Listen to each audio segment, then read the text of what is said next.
গাইবান্ধার সাঘাটা উপজেলার পুটিমারি গ্রাম। এই গ্রামেরই কৃষক আমির আলী। একসময় অভাব ছিল তার নিত্যসঙ্গী। প্রাথমিক বিদ্যালয়ের গণ্ডি পেরিয়ে ১৯৮৭ সালে পেটের দায়ে শুরু করেন হোটেল শ্রমিকের কাজ। সে সময় এক দানশীল ব্যক্তি তাকে ব্যবসার জন্য ২০০ টাকা দেন।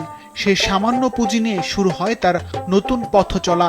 ছোটখাটো বিভিন্ন ব্যবসা করে সঞ্চয়ের টাকা দিয়ে প্রথমে কেনেন ৫ শতক জমি। এরপর জমির একাংশে ঘর তুলে শুরু করেন সবজি চাষ। কঠোর পরিশ্রমের ফলে একসময় বাড়তে থাকে তার জমি জমা। বর্তমানে তার রয়েছে প্রায় ৫ একর জমি।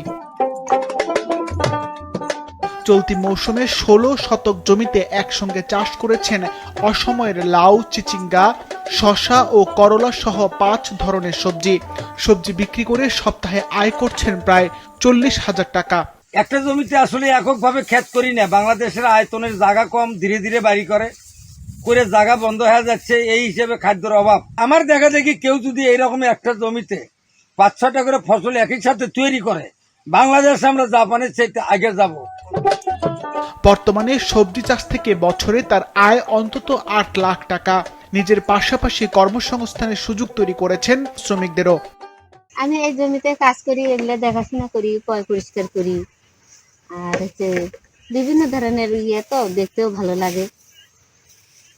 দিন মজুরি আমার ৩০০ টাকা করে পাই।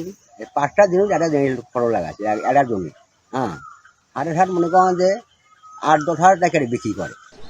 আমির আলীকে সব ধরনের কৃষি বিষয়ক পরামর্শ দেওয়ার আশ্বাস দিয়েছেন কৃষি বিভাগ। উনি একজন পরিশ্রমী কৃষক। আমরা কৃষি বিভাগ তাকে সর্বোপরি তার ফসলের যত্ন পরিচর্যা এবং উৎপাদন কৌশল বিষয়ে আমরা পরামর্শ দিয়ে থাকি। অভাবকে জয় করে আমির আলীর এই সাফল্যের গল্প এখন অনুপ্রেরণা হয়ে উঠেছে পুরো গ্রামের মানুষের কাছে। সিফাত রহমান, মাছরাঙা নিউজ শো।